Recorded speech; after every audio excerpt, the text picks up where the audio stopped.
Hello बच्चों, कैसे हैं आप। मैं तो यही कहूँगा आप फिट रहें, मस्त रहें, पढ़ते रहें और आगे बढ़ते रहें। तो हम भी आगे बढ़ते हैं। मैं पिछले वीडियो में मैंने आपको न्यूमेरिकल करवाए थे। फर्स्ट चैप्टर के न्यूमेरिकल करवा रहा था। 15th न्यूमेरिकल से 21st न्यूमेरिकल तक करवा चुका था मैं आपको। एक चीज़ मैं बता दूँ कि मैं अगर आपको न्यूमेरिकल में, बेसिक्स में, कन्वर्जन में, कैलकुलेशन में अगर आपको कोई प्रॉब्लम होती है तो आप मेरे दो वीडियो जो मैंने अलग से बना रखे हैं 1.17 और 1.18 जो कि आपको आपके स्क्रीन पर दिख रहे होंगे, ये देख सकते हैं। वो आपके हर न्यूमेरिकल में हेल्प करेंगे, हर चैप्टर में। अब बात करते हैं न्यूमेरिकल की जो मैं करवा रहा था। तो मैंने पिछले वीडियो में आपको 7 न्यूमेरिकल करवाए थे 15 से 21 तक। उनमें से 2 में से कुछ बच्चों ने कुछ डाउट पूछा है। पहले मैं उनका डाउट क्लियर करता हूँ और उसके बाद मैं आगे क्वेश्चन करवाता हूँ। तो इसके बाद डाउट के बाद मैं क्वेश्चन करवाऊँगा। तो पहले आप उनका डाउट देख लें और अगर आपको लगता है कि डाउट नहीं देखना है, आपको क्वेश्चन करना है, तो आप फॉरवर्ड कर दें, आप न्यूमेरिकल देख लें आगे जो मैं करवा रहा हूँ। तो क्वेश्चन ये था, क्वेश्चन सॉल्यूशन नंबर था हमारा सॉल्यूशन 1.16। 16th क्वेश्चन करवाया था मैंने। उसमें ये था कि एक क्यूब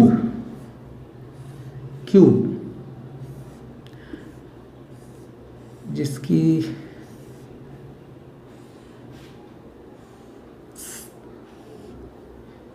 क्यूब दे रखा था, जिसकी साइड की लेंथ दे रखी थी 20 सेंटीमीटर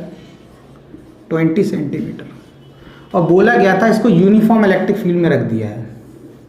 इसको किस में रख दिया है? यूनिफॉर्म इलेक्ट्रिक फील्ड में रख दिया है। यानी कि इलेक्ट्रिक फील्ड की वैल्यू इसमें दे रखा है 3 × 10⁻³ न्यूटन पर कूलम और आई भी दे रखा था, यूनिट वेक्टर आई। ये क्वेश्चन था कि एक क्यूब है जिसको यूनिफॉर्म इलेक्ट्रिक फील्ड में रख दिया है।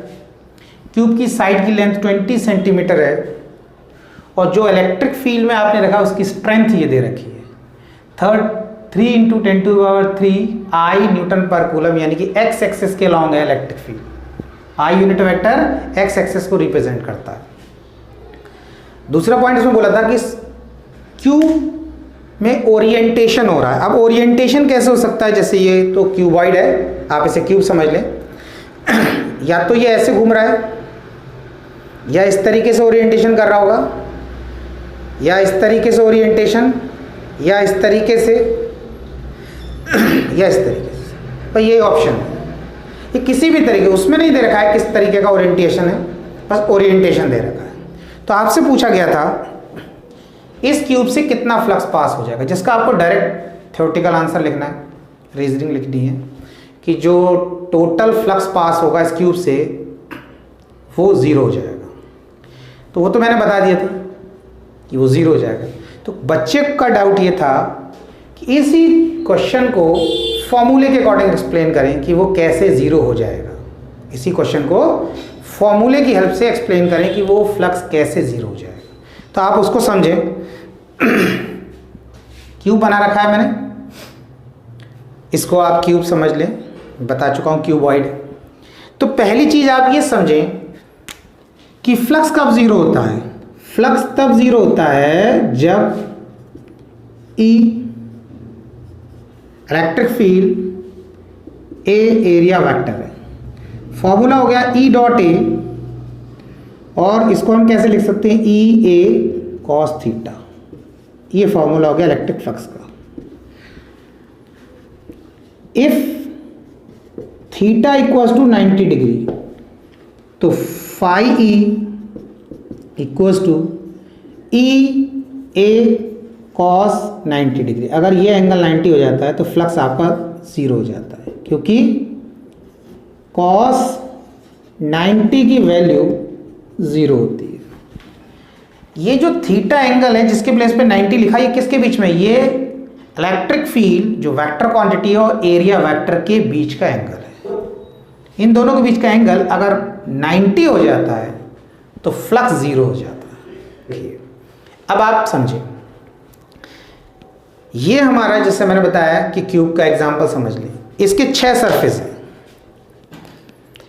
अब electric field left to right जा रही है, इस तरीके से सरफेस से टच करती हुई, इधर से टच करती हुई, नीचे से टच करती हुई, इधर से टच करती हुई और इसके अंदर से भी। तो टॉप सरफेस की बात करें तो इलेक्ट्रिक फील्ड का डायरेक्शन ऐसे हो गया और टॉप सरफेस के एरिया वेक्टर का डायरेक्शन इससे दूर जाता हुआ एरो यानी कि परपेंडिकुलर। तो इलेक्ट्रिक फील्ड और एरिया वेक्टर के बीच में एंगल कितना हो गया 90। तो टॉप सरफेस से जो फ्लक्स पास होगा उसकी वैल्यू कितनी आ गई 0। साइड वाले सरफेस की बात करें, इलेक्ट्रिक फील्ड ऐसे जा रही, एरिया वेक्टर आपकी तरफ, इलेक्ट्रिक फील्ड और एरिया वेक्टर, ये हमारा ब्लू मैन जो है इलेक्ट्रिक फील्ड हो गया और ये एरिया वेक्टर, इन दोनों के बीच में एंगल कितना दिख रहा है आपको, दिख रहा होगा 91 है, ये 90 हुई। इस सरफेस से भी जो फ्लक्स पास हो रहा है वो भी हमारा 0 हो गया। बॉटम सरफेस की बात करें, इलेक्ट्रिक फील्ड ऐसे हो गया, एरिया वेक्टर हमारा नीचे की तरफ हो गया, यहाँ भी एंगल इलेक्ट्रिक फील्ड के साथ ये एरिया वेक्टर 90 बना रहा है, ये भी फ्लक्स 0 हो गया। इस साइड की बात करूंगा मैं, अपने साइड जो सरफेस है, इलेक्ट्रिक फील्ड ऐसे जा रही है और एरिया वेक्टर मेरी तरफ हो गया। अगर आप देखें यहाँ पर भी आपको 90 डिग्री दिख रहा होगा, यहाँ भी आपको एंगल 90 डिग्री, यहाँ भी फ्लक्स 0 हो गया। अब बात करते हैं इन दो सरफेस की, जो राइट सरफेस है और लेफ्ट। आप देख रहे होगे तो आपको आपके अकॉर्डिंग राइट, आपके अकॉर्डिंग ये लेफ्ट हो गया आपके। अब इसमें मैं डायग्राम में बताता हूँ कि जो राइट सरफेस है इलेक्ट्रिक फील्ड, इसको ये वाला राइट सरफेस, इस क्यूब का ये लेफ्ट सरफेस, ये लेफ्ट सरफेस हो गया। राइट सरफेस में इलेक्ट्रिक फील्ड का डायरेक्शन लेफ्ट टू राइट, क्योंकि इलेक्ट्रिक फील्ड तो ऐसे जा रही है, और राइट सरफेस के जो एरिया वेक्टर है उसका डायरेक्शन हमने इस एरो से रिप्रेजेंट कर दिया, ए से उसे रिप्रेजेंट किया और एरो से उसका डायरेक्शन। अब आप देख सकते हो ई और ए के बीच में एंगल 0 हो गया, ई का भी डायरेक्शन ऐसा, ए का भी डायरेक्शन ऐसा। राइट सरफेस के लिए थीटा कितना हो गया आपका 0, किसके बीच में, ई और ए के बीच में। अब आते हैं लेफ्ट सरफेस पर, इलेक्ट्रिक फील्ड का डायरेक्शन तो ये है लेफ्ट सरफेस के लिए, और इसके एरिया वेक्टर, तो एरिया वेक्टर कैसे बनाते हैं, किसी भी सरफेस, जैसे ये लेफ्ट सरफेस है, इसके एरिया वेक्टर को ऐसे बनाएंगे, इससे दूर जाता हुआ एरो, इस सरफेस के नॉर्मल यानी कि परपेंडिकुलर और इससे दूर जाता हुआ एरो, इस सरफेस के लिए इससे दूर जाता हुआ एरो। ये किसका डायरेक्शन है, नॉर्मल या परपेंडिकुलर, उस सरफेस के परपेंडिकुलर ड्रॉ कर दो और वो परपेंडिकुलर दूर जा रहा हो। अब आपने क्या किया, इस सरफेस का जो एरिया वेक्टर है उसका डायरेक्शन भी इसी तरफ हो जाएगा, यानी कि राइट टू लेफ्ट हो जाएगा, और हमने इसको ए से रिप्रेजेंट कर दिया। इस साइड का एरिया इस साइड का एरिया बराबर है, क्योंकि क्यूब है तो हर साइड का एरिया बराबर है।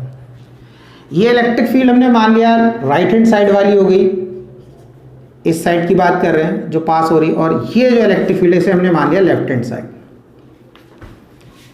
अब अगर हम फ्लक्स की बात करें तो मैंने जैसे आपको पहले बताया कि इसके 4 सरफेस, टॉप, बॉटम और ये साइड सरफेस से, तो फ्लक्स पहले 0 हो गया, एंगल 90। अब सिर्फ 2 सरफेस की बात कर रहे हैं, राइट सरफेस और लेफ्ट सरफेस, यानी कि राइट फेस और लेफ्ट फेस की बात कर रहे हैं। ठीक, इतना क्लियर हो गया।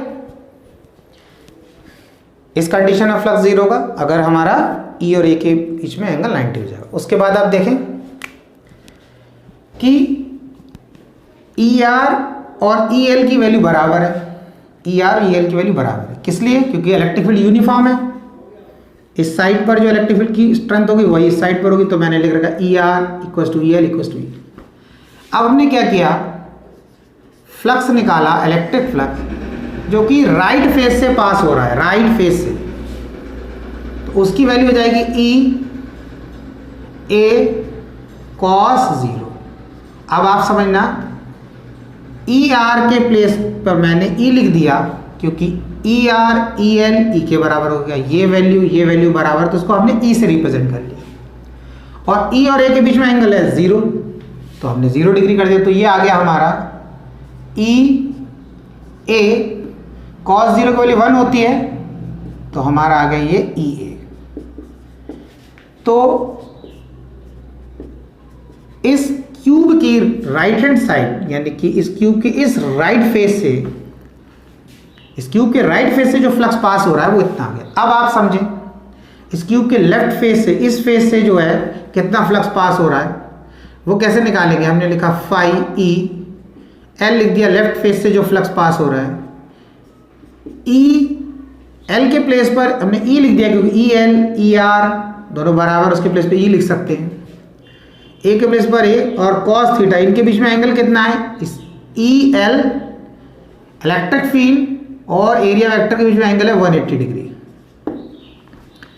तो ये आपका हो गया ई ए, कॉस 180 की वैल्यू होती है -1, तो ये आ गया माइनस ई ए।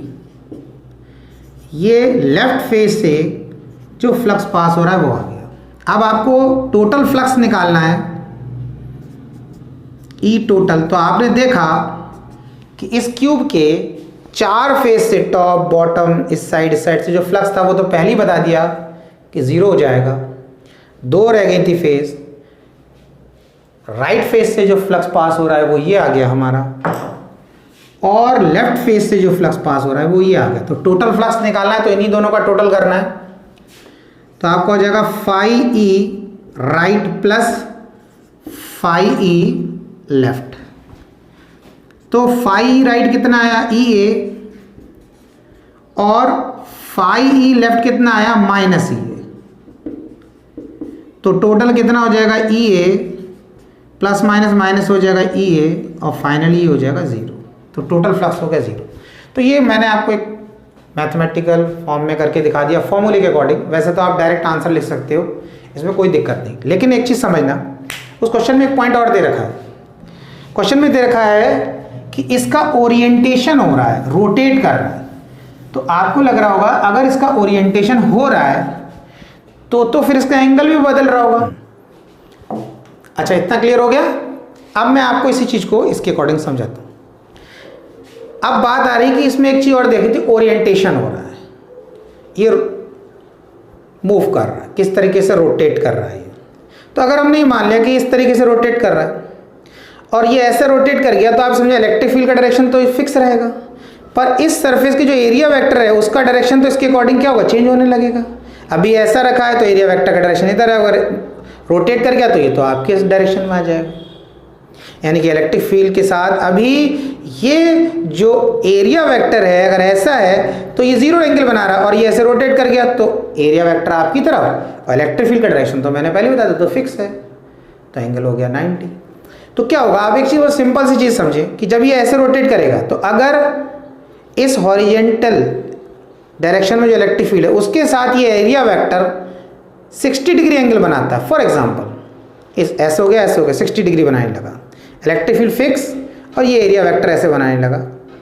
इस तरीके से देख सकते हैं, इस एंगल की बात कर रहे हैं। तो जितना ये ऐसे रोटेट कर गया उतना ही एंगल यहाँ बन जाएगा, उतना ही एंगल यहाँ। यानी कि अगर ये एरिया वेक्टर 60 डिग्री ऐसे रोटेट कर गया तो यहाँ पर भी एरिया वेक्टर 60 डिग्री रोटेट कर जाएगा। इतना आया समझ में? तो दोनों तरफ वैल्यू फिर बराबर आ जाएगी और टोटल फ्लक्स फिर से 0 हो जाएगा। इतना क्लियर हो गया? ठीक। अब इसमें ये देखें यहाँ पर कि मैं थोड़ा सा आपको एक डायग्राम के अकॉर्डिंग भी समझाया। राइट फेज है, इलेक्ट्रिक फील्ड ये है,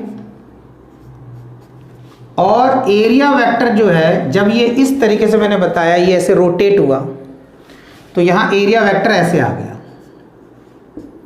तो इसमें तो एंगल बन गया यहाँ पर 60 डिग्री। ये क्यूब की इस साइड की बात कर रहे हैं, इस फेज राइट फेज की बात कर रहे हैं, और जो क्यूब की इस लेफ्ट फेज की बात कर रहे हैं, इस फेज की, इसमें क्या होगा? इलेक्ट्रिक फील्ड का डायरेक्शन तो ये था और एरिया वेक्टर का डायरेक्शन तो ऐसा था, इस तरफ। जब ये इस तरीके से मैंने बताया, जब ये ऐसे रोटेट करेगा तो उसमें जो एरिया वेक्टर है ये, इसका डायरेक्शन ऐसा हो जाएगा ये। तो आपको लग रहा होगा कि भाई ये एंगल कैसे बनना है, इसका तो एरो इधर है, इसका एरो इधर है, ये भी कितना हो जाएगा? 60 डिग्री। ये कितना हो जाएगा? 60 डिग्री। अब आप इसको समझो कि इलेक्ट्रिक फील्ड का डायरेक्शन इधर है और एरिया वेक्टर, ये इलेक्ट्रिक फील्ड का डायरेक्शन और ये एरिया वेक्टर का डायरेक्शन बना दिया, इनके बीच में बन गया 60। तो अगर मैं इन दोनों के बीच में एंगल की बात करूं तो इनके बीच में ये एंगल आएगा, यानी कि ये जो हो गया आपका, ये इलेक्ट्रिक फील्ड का वेक्टर, इलेक्ट्रिक फील्ड वेक्टर हो गया, ये आपका इलेक्ट्रिक फील्ड वेक्टर हो गया, और ये एरिया वेक्टर हो गया। जब ये इस तरीके से रोटेट करेगा, यानी कि एरिया वेक्टर 60 डिग्री इधर, तो यहाँ पर एरिया वेक्टर 60 डिग्री इधर, तो यहाँ पर इस एरिया वेक्टर और इस इलेक्ट्रिक फील्ड जो वेक्टर है इसके बीच में ये एंगल कितना बना, 120। तो आप राइट फेस से जो फ्लक्स निकालेंगे उसमें थीटा लेंगे, 60 डिग्री लगाएंगे ए और ई के बीच का एंगल, और जो लेफ्ट फेस से जो फ्लक्स निकालेंगे उसके लिए आप थीटा लेंगे 120, क्योंकि हमें इस इलेक्ट्रिक फील्ड और एरिया वेक्टर के बीच में एंगल लेना था। यहां पर क्या था, इलेक्ट्रिक फील्ड का डायरेक्शन ये, एरिया वेक्टर क्या था, तो 180 बनना था। लेकिन जब ऐसी कंडीशन होगी 60 डिग्री वो रोटेट करेगा, तो यहां पर इसके बीच का ये एंगल बोलेगा, रोटेशन तो 60 डिग्री हुआ, 60 डिग्री ये तो ठीक है, ओरिएंटेशन 60 डिग्री, लेकिन उस कंडीशन में ई और ए के बीच में एंगल कितना बनना है इस तरीके, 120। आपको पता नहीं कॉस 120 डिग्री इसकी वैल्यू कितनी होती है, -1/2, और कॉस 60 डिग्री की वैल्यू 1/2। तो जो राइट सरफेस से फ्लक्स पास हो रहा है जब आप उसे निकालेंगे तो वो आपका पॉजिटिव आ जाएगा, और जो लेफ्ट फेस से फ्लक्स निकालेंगे वो आपका माइनस में आ जाएगा। ये वैल्यू आपकी पॉजिटिव आएगी और ये वैल्यू आपकी नेगेटिव। उसके बाद जब आप उसका टोटल करेंगे तो फिर 0 आ जाएगा। ये मैंने आपको डायग्राम के अकॉर्डिंग और समझा दिया, इसको आप देख लें। अब हम नेक्स्ट क्वेश्चन देखें। जो नेक्स्ट क्वेश्चन का की बात कर रहे हैं हम, उसमें जो बच्चे को डाउट था वो मैं बताता हूँ, क्वेश्चन क्या था वो बताता हूँ भी, और उसमें डाउट क्या है बच्चे का वो भी बताता हूँ। क्वेश्चन जो नेक्स्ट है उसका नंबर है 1.21 या 21 क्वेश्चन है फर्स्ट चैप्टर का। उसमें ये दे रखा था कि एक स्फीयर है, इस पर चार्ज है, कितना चार्ज है हमें नहीं पता था, क्वेश्चन में नहीं दे रखा था, पर बताया था चार्ज है, और इसका रेडियस जो है वो दे रखा था 10 सेंटीमीटर, और इसके सेंटर से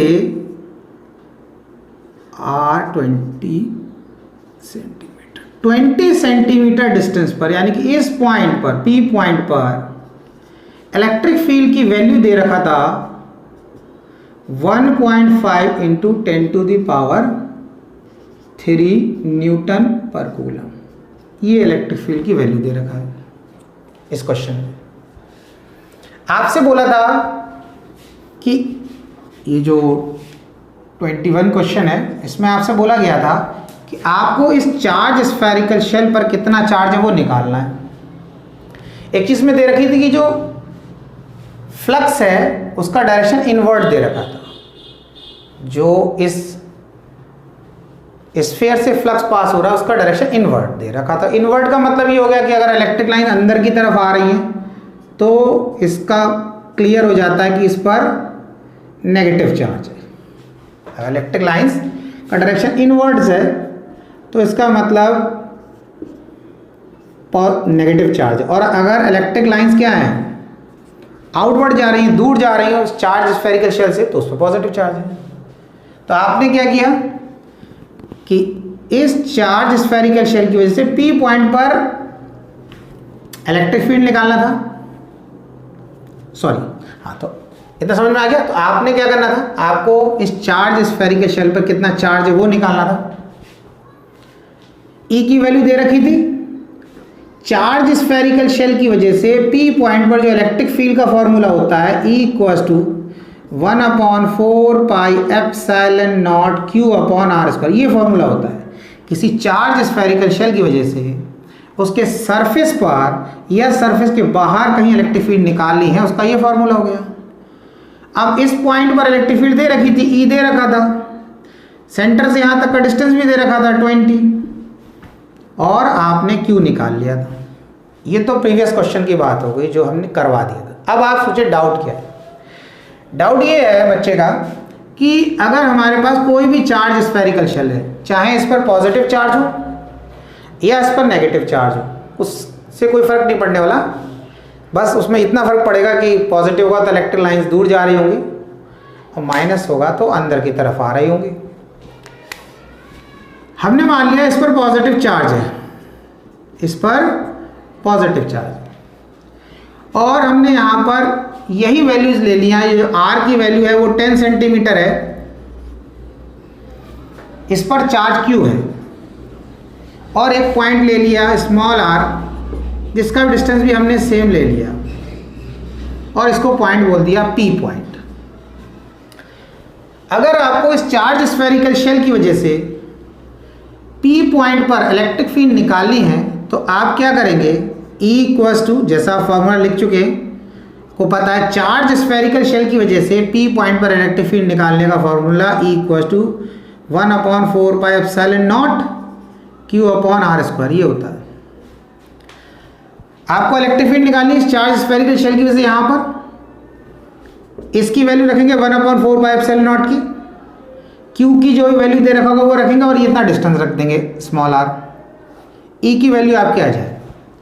सपोज कर लो आपको इसी केस में सरफेस पे निकालना है, ये क्या हो गया, फॉर पॉइंट P, ये P पॉइंट के लिए हो गया केस। अब हम बात कर रहे हैं on the surface of the charge cell, charge shell. अब हम बात कर रहे हैं चार्ज शेल के सरफेस की बात। तो सरफेस पे क्या करेंगे, फॉर्मूला में ये लगाएंगे E equals to 1/4 pi epsilon naught Q upon, अब ये R नहीं लेंगे, अब हम ये वाला R लेंगे, यानी कि इसका रेडियस ले लेंगे। ये तो सिंपल हो गया कि बाहर निकालना था, इस पॉइंट पे निकालना था, सेंटर O से ये डिस्टेंस ले लेंगे, 20 है तो वैल्यू पुट कर देंगे उसके अकॉर्डिंग, या कुछ और वैल्यू दे रखी वो पुट कर देंगे। सरफेस पे निकालना है तो रेडियस ले लेंगे। लेकिन अगर कंडीशन ऐसी हो कि यहाँ पर निकालना हो, यानी कि r/2 पर निकालना हो, कितने डिस्टेंस पे निकालना, r/2, r/2 का मतलब क्या होगा, शेल के अंदर, फॉर इनसाइड द शेल। तीसरे पॉइंट अगर शेल के अंदर कहीं पर भी निकालना हो, जैसे शेल के अंदर का मतलब r की वैल्यू आपको दे रखी हो इस कैपिटल R से छोटी, यानी कि जो ये जो R है फॉर्मूले में, इस R की बात कर रहे हैं, इस R की वैल्यू, इस R की वैल्यू अगर आपको कैपिटल R/2 या R/6, R/4 ऐसे कुछ भी दे रखी हो, भाई R अपॉन में कोई भी नंबर होगा तो R से छोटी होगी, तो आप क्या करेंगे, फिर इन दोनों में से कोई फॉर्मूला नहीं लगाएंगे, सीधा वैल्यू लिख देंगे E की वैल्यू 0। ये पॉइंट है, इसको ध्यान रखना। क्यों ऐसा, क्यों नहीं, ऐसे देख के तो ऐसा लग रहा है कि भाई बाहर निकाला था तो 20 सेंटीमीटर ले लिया था, इतना डिस्टेंस सरफेस पे निकाला तो पॉइंट यहाँ आ गया ऑब्जर्वेशन हमारा, तो डिस्टेंस कम हो गया तो हमने ये ले लिया। अंदर आया था तो ये 10 सेंटीमीटर था तो हमें 5 लिख देना चाहिए था। अगर r/2 की बात कर लें, इसकी बात कर लें, इस पॉइंट पे निकालना था तो हमें लग रहा था क्या, स्मॉल r की जगह क्या कर देते, ये r/2 पुट कर देते 5 सेंटीमीटर। लेकिन ऐसा नहीं करना है क्योंकि ये दोनों फॉर्मूले चार्ज स्फेरिकल, दोनों क्या एक ही है फॉर्मूले, एक ही फॉर्मूला की बात करेंगे। ये फॉर्मूला चार्ज स्फेरिकल शेल के सरफेस और उसके दूर, कितना भी दूर चले जाओ, आपको इलेक्ट्रिक फील्ड निकालनी है उसके लिए, इतना है समझ में। तो बच्चों आपको ये याद रखना है कि अगर चार्ज स्फेरिकल शेल के अंदर की बात कर रहे हैं और आपको चार्ज स्फेरिकल शेल के अंदर इलेक्ट्रिक फील्ड निकालने के लिए बोला जा रहा है तो आप इस फॉर्मूले को यूज़ नहीं करेंगे। ये फॉर्मूला चार्ज स्फेरिकल के शेल के सरफेस पर या उससे बाहर आउटसाइड द शेल के लिए यूज़ होगा, क्योंकि चार्ज स्फेरिकल शेल के अंदर इलेक्ट्रिक फील्ड 0 होती है। तो आप बिल्कुल कंफ्यूज ना हो, कोई भी डिस्टेंस दे रखा हो सेंटर से r/2, r/6, r/4, r से कम अगर दे रखा है तो आपको सीधा 0 लिख देना है। इतना क्लियर हो गया, इट्स ओके। अब नेक्स्ट क्वेश्चन करेंगे, तो मैं रब कर देता हूँ।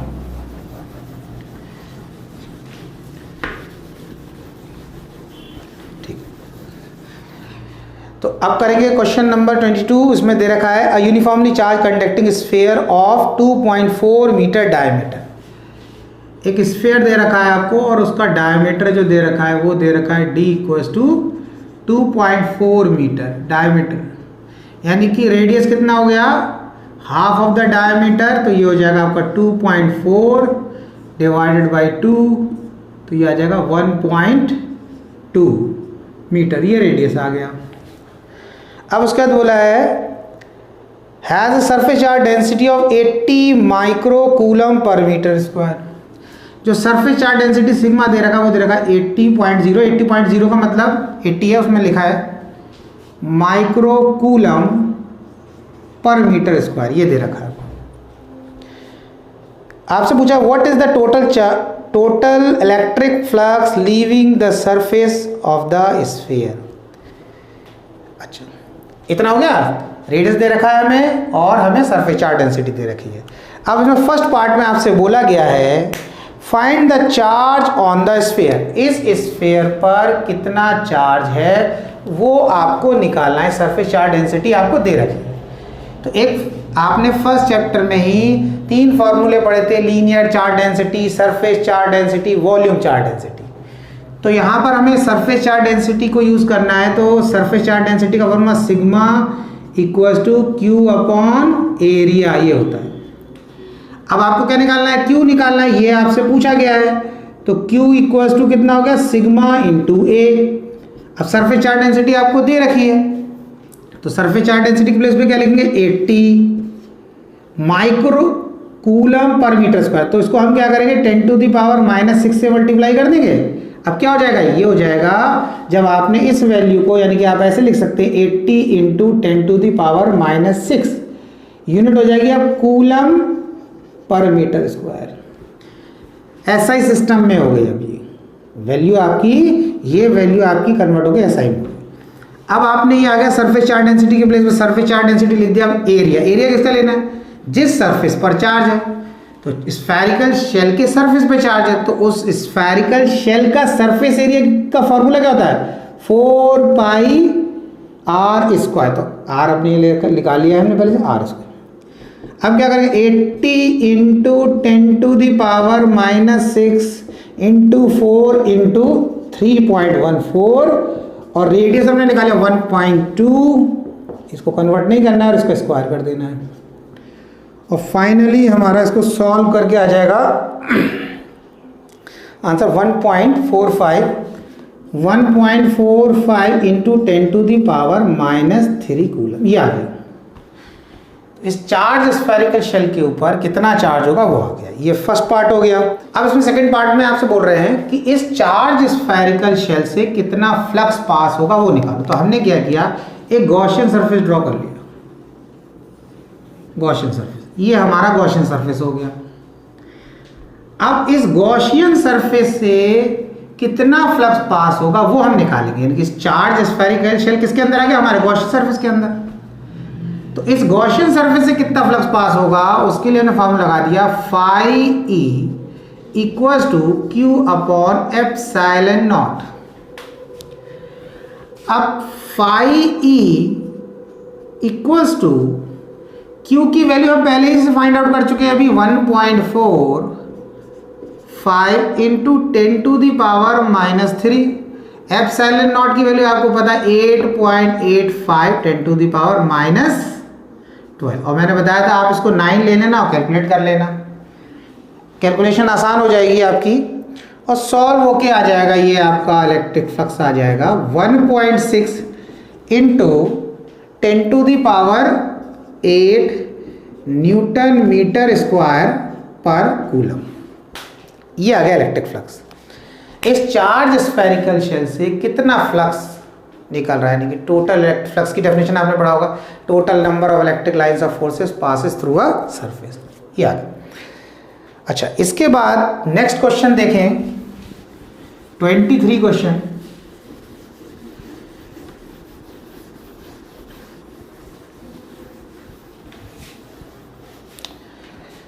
तो 23 क्वेश्चन जो दे रखा है उसमें क्या है बताता हूं मैं आपको। देखा an infinite line charge produces a field of 9 × 10⁴ Newton per coulomb. एक वायर है इनफाइनाइट लेंथ का, ये जो है इलेक्ट्रिक फील्ड प्रोड्यूस कर रहा है, जिसकी वैल्यू हमें दे रखी 9 × 10⁴ न्यूटन पर कूलम। इतनी इलेक्ट्रिक फील्ड प्रोड्यूस कर रहा है at a distance of 2 centimetre. उससे 2 सेंटीमीटर डिस्टेंस पे, यहां से यहां तक का डिस्टेंस जो है 2 सेंटीमीटर हो गया। ठीक है। Calculate the linear charge density. आपको लैम्डा फाइंड करना है, लैम्डा लीनियर चार्ज डेंसिटी।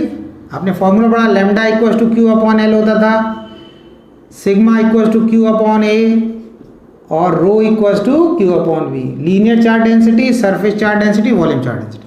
इसको फॉर्मूला को याद रखना है, ये यूज होते हैं। अच्छा, अब यहां पर एक चीज ये देखना है कि लीनियर चार्ज डेंसिटी निकाला है, तो अब कंडीशन समझना है। क्वेश्चन कौन सा दे रखा है? लाइन चार्ज दे रखा है, उससे कुछ डिस्टेंस पर आपको इलेक्ट्रिक फील्ड की वैल्यू दे रखी है, डिस्टेंस दे रखा है और लैम्डा पूछा है।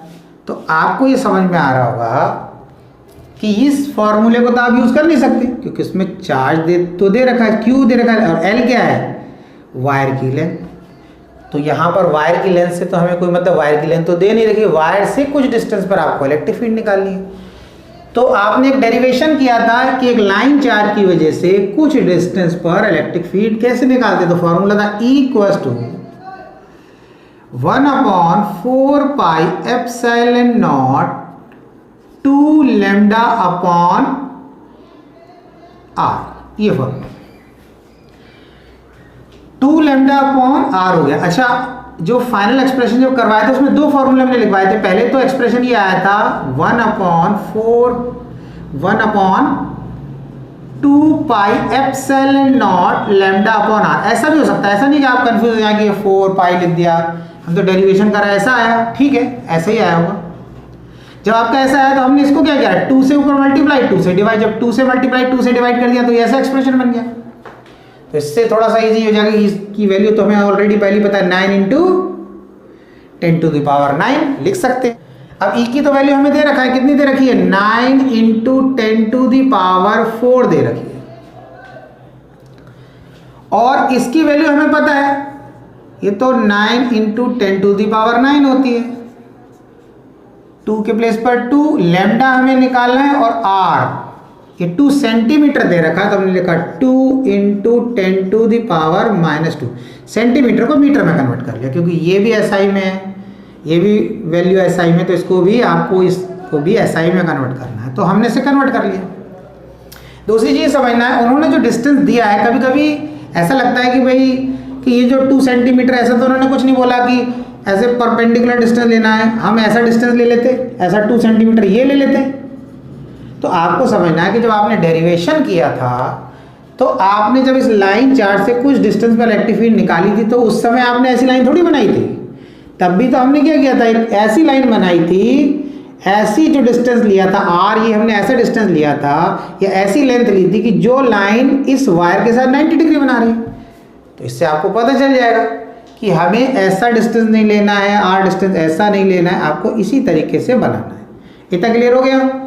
अब आप लैम्डा को यहाँ लिखते हैं, बाकी वैल्यूज को ले 9 × 10⁴ इंटू 2 × 10⁻², ये लेफ्ट हैंड साइड चला जाएगा, अपॉन, और इसको लिख दिया हमने 9 × 10⁹ इंटू 2। सॉल्व कर लेने से क्या हो जाएगा, 2 से तो ये 2 कैंसिल हो जाएगा, 9 से ये 9 कैंसिल हो गया, और लैम्डा इक्वल्स टू 10⁴ 10⁻², इससे कैंसिल हो जाएगा, तो ये रह जाएगा 2, और यहाँ 10⁹ है, तो जब ये 10⁹ ऊपर ले जाएंगे तो इसको भी कट कर लेंगे, 10⁻² है तो इसको भी कैंसिल कर लो, तो ये आ जाएगा 1/10⁻⁷, और जब इसको ऊपर ले जाएंगे तो लैम्डा इक्वल्स टू आ गया 10⁻⁷। ये आ गई हमारी लीनियर चार्ज डेंसिटी, और जिसकी यूनिट होती है coulomb per metre. Coulomb per metre. तो ये 10⁻⁻⁷ आ गया। अब इसको थोड़ा सा आप एक चीज़ समझ लें कि अगर एनसीईआरटी में इसका आंसर देखेंगे आप तो 23 क्वेश्चन का जो आ रहा है वो आ रहा है 10 माइक्रो कूलम पर मीटर, यानी एनसीईआरटी के अकॉर्डिंग आ रहा है लैम्डा का answer 10 micro coulomb per metre, इतना आंसर आ रहा है। हो सकता है आपकी नई बुक में कोई चेंज हो, उसमें मेरे पास जो बुक है एनसीईआरटी उसके अकॉर्डिंग बता रहा हूँ। तो अगर हम इसको देखें तो ये दोनों आंसर मैच नहीं कर रहे हैं, क्योंकि इसमें 10⁻⁻⁷ है और यहाँ पर answer 10 micro coulomb per metre आ रहा है। तो बट ये जो आंसर है ये सही आंसर है। उन वैल्यूज जो वैल्यूज़ दे रखी हैं उसके अकॉर्डिंग ये आंसर नहीं आ सकता, यही आंसर आएगा। तो इसमें आप कंफ्यूज नहीं होना कि उसमें कैसा आंसर दे रखा है और हमारा आंसर आ नहीं रहा है, तो वो मैंने क्लियर कर दिया। नेक्स्ट है हमारा 24th क्वेश्चन। 24th क्वेश्चन,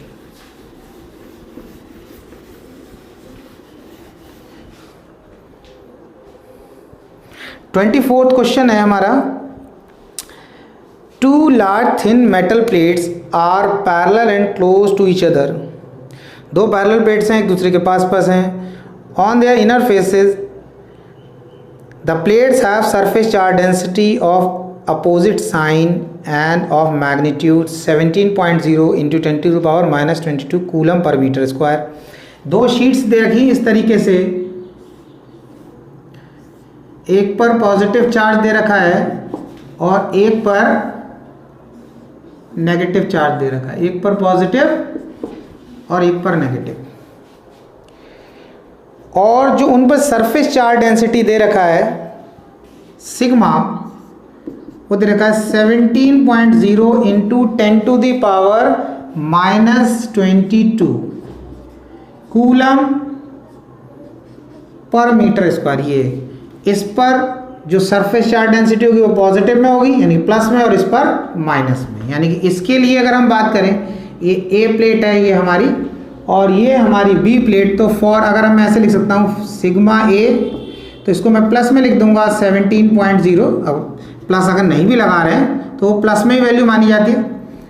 तो into 10⁻⁻2 coulomb per metre square हो गया। और दूसरे में मैं क्या करूँगा, माइनस लगा दूंगा, यानी कि ये वैल्यू हमारी माइनस में हो गई 17.0 इंटू 10⁻⁻22। ये कंडीशन दे रखी क्वेश्चन में आपको कि दोनों की सरफेस चार्ज डेंसिटी बराबर है। फिर उसमें पूछा what is first point, A point E, what is E, यानी कि इलेक्ट्रिक फील्ड निकालनी है आपको। पहला है to the left of the plate, to the right of the plate and between the plate. यानी कि इन दो प्लेट ऐसे प्लेट हैं, तो ये इस तरीके से प्लेट है। तो 3D इफेक्ट दिखाने के लिए थोड़ा सा पता चले प्लेट दिख रही है ऐसी प्लेट है, उसको थोड़ा सा इस तरीके से बना दिया है। दो प्लेट है तो इनके लेफ्ट में, यानी कि इस रीजन, फर्स्ट रीजन की बात कर रहा हूँ, इसमें ये लेफ्ट साइड हो गई। राइट ऑफ द प्लेट ये हो गया हमारा, ये थर्ड रीजन की बात हो रही है, और ये हमारा सेकेंड रीजन है बिटवीन द प्लेट, इनकी बात हो रही है। तो उस पर मैं डेरिवेशन करवा चुका हूँ, 2 पैरेलल शीट वाला डेरिवेशन। तो उसे आप देखना, उसमें ये कंडीशन भी लगवाई थी, बस न्यूमेरिकल वैल्यू पुट नहीं करवाई थी हमने। तो जब दो प्लेट्स, एक पर पॉजिटिव चार्ज है एक पर नेगेटिव चार्ज है, दोनों की सरफेस चार्ज डेंसिटी बराबर। सरफेस चार्ज डेंसिटी का मतलब होता है कि अगर इस प्लेट का 1 मीटर स्क्वायर का पीस कट करते हो और उस पर 10 कूलम चार्ज है, और इस प्लेट का भी हमने 1 मीटर स्क्वायर का पीस कट करा, तो इस पर भी 10 कूलम ही चार्ज होने, इक्वल एरिया पर इक्वल अमाउंट में चार्ज। अब यहाँ पर क्या हो रहा है कि इस पर पॉजिटिव चार्ज है, इस पर नेगेटिव, लेकिन अमाउंट बराबर है। यानी कि 1 मीटर स्क्वायर पर 10 कूलम अगर हम बात कर रहे हैं, 10 कूलम पर मीटर स्क्वायर, इस पर भी इतना ही होना चाहिए। तो हम बोलेंगे सरफेस चार्ज डेंसिटी बराबर दे रखी है। यहाँ पे तो सरफेस चार्ज डेंसिटी की वैल्यू दे रखी है 17.0 या 17 into 10⁻⁻22 coulomb per metre square, यानी कि 1 मीटर स्क्वायर पर इतना कूलम चार्ज है। उस केस में क्या होता है, जो हमारा फर्स्ट रीजन होता है लेफ्ट ऑफ द शीट, वो सीधा 0 लिख देना है। इसके लेफ्ट में क्या होगा, वैल्यू 0 हो जाएगी। और अगर हम थर्ड रीजन की बात करें राइट ऑफ द शीट तो वहाँ पर भी इलेक्ट्रिक फील्ड 0 होती है, डायरेक्टली लिख सकते हैं आप। लेकिन जो बीच में है वहाँ पर 0 नहीं होती, तो कितनी होती है यहाँ पर सेकंड रीजन की अगर बात करें तो ये होती है सिग्मा अपॉन एप्सिलॉन नॉट के बराबर। अब हमने क्या करना है, सिग्मा हमें दे रखा है, यहाँ पर हमने लिख दिया 17 into 10 to the power minus 22 और एप्सिलॉन नॉट की value 8.85 into 10 to the power minus 12। ये हो गया, मैंने बताया आपको, इसको आप 9 कंसीडर कर लेना। उसके बाद 17 को लिखना ऐसे ही 8.85 10 टू पावर माइनस 12 और इसको 17 को 9 से डिवाइड कर देना, तो आपका सॉल्व करके आंसर आ जाएगा 1.9 into 10 to the power minus 10 newton per coulomb. अब इसका भी मैं आपको एक बात बता दूं, इसका भी जो एनसीईआरटी में आंसर दे रखा है 24th क्वेश्चन का जो सी पार्ट है उसका आंसर है अकॉर्डिंग टू एनसीईआरटी की बात कर रहा हूं मैं, क्वेश्चन नंबर है एनसीईआरटी का 24 जो कर रहे थे अभी, और इसका आंसर दे रखा है 1.9 न्यूटन पर कूलम। तो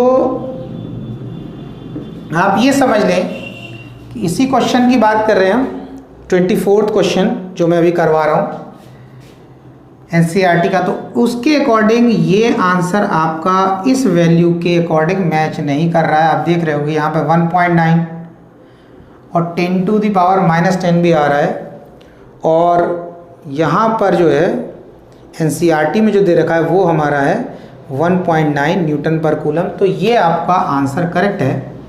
आप कंफ्यूज मत होना कि ये आंसर आ गया तो अब ये कैसे है, इन वैल्यूज़ के अकॉर्डिंग जो हमें क्वेश्चन दे रखा है उसके अकॉर्डिंग यही करेक्ट आंसर है। इतना समझ में आया? तो ये क्वेश्चन नंबर हमारा हो गया 24। It's okay.